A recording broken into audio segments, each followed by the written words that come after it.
Today's video is going to be a little bit different to what I usually plan on doing. We're going to look at the holidays that are coming in January. We're not just looking at the pagan stuff, we're going to look at a bit of everything, more of the unusual events that happen during that time. And we'll start looking forward into February from there on in. This is sort of just a diary sort of video, just for you to mark down events in your diary in the upcoming days or weeks. And we'll see where we go from there.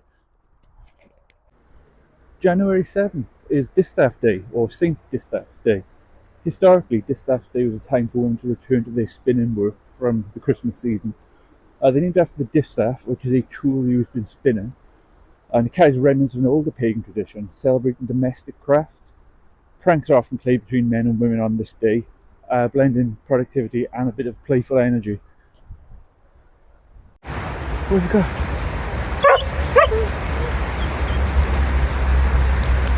With a stick. What's the name?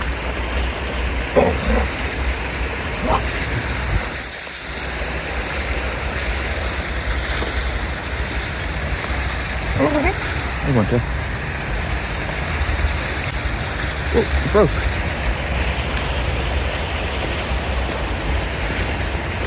Oh. Got it.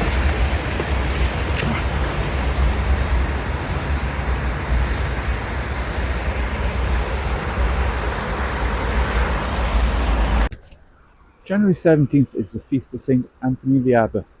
Though it's associated with the Christian calendar, this has got tied to all the pagan customs.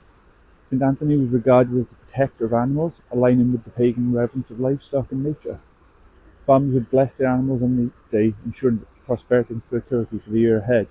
Sounds very much like this guy might have been a green or a hedge witch to me.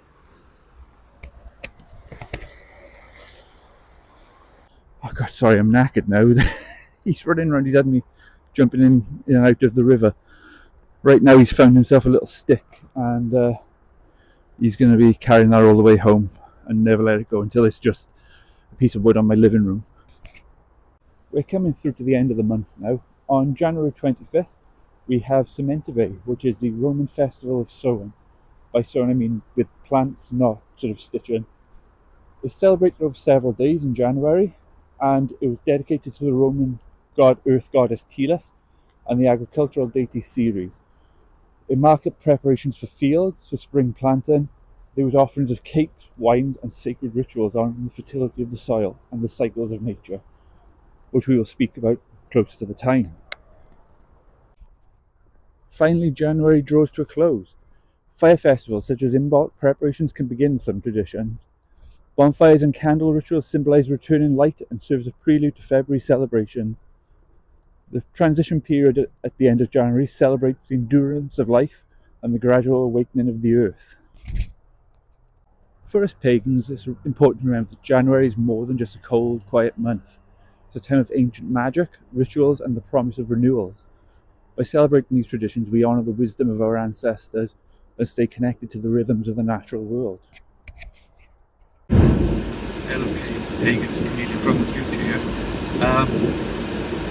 I had to stop filming earlier and I was going to miss school or anything like that. I just want to say thank you for watching the video.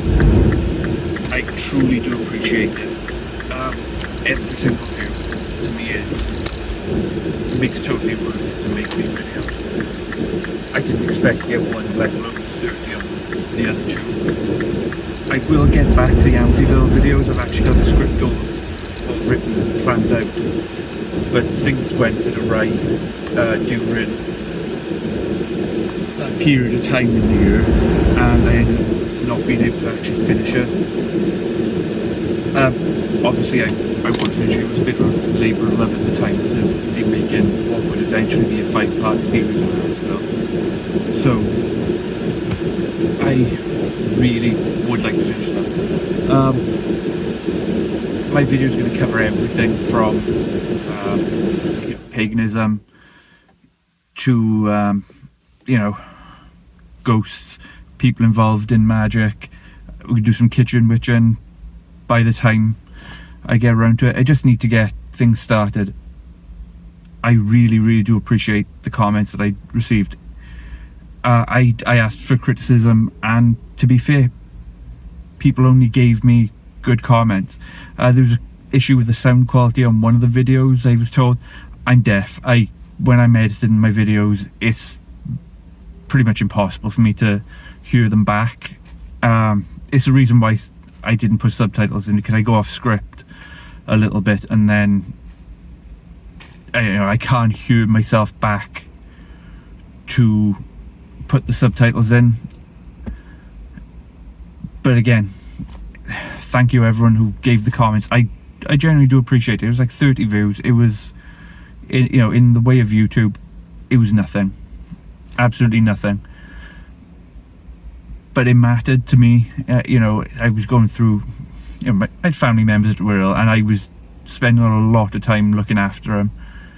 And seeing that little thing tick up one, it meant something to me. I really would like this to be sort of a family space.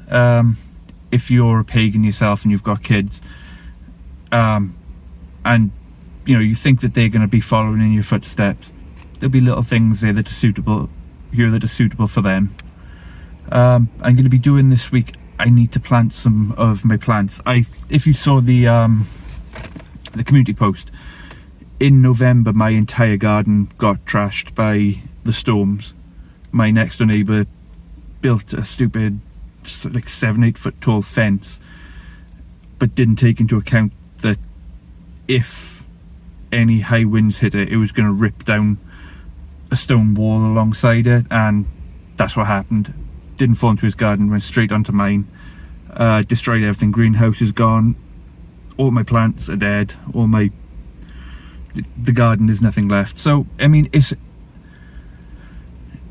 is devastating in one way, but also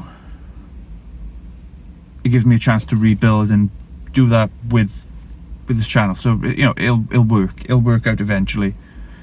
So I guess all I've got to say is, if you want to carry on with the ritual, press the like. If you really want to keep the spirits happy, subscribe. Thank you.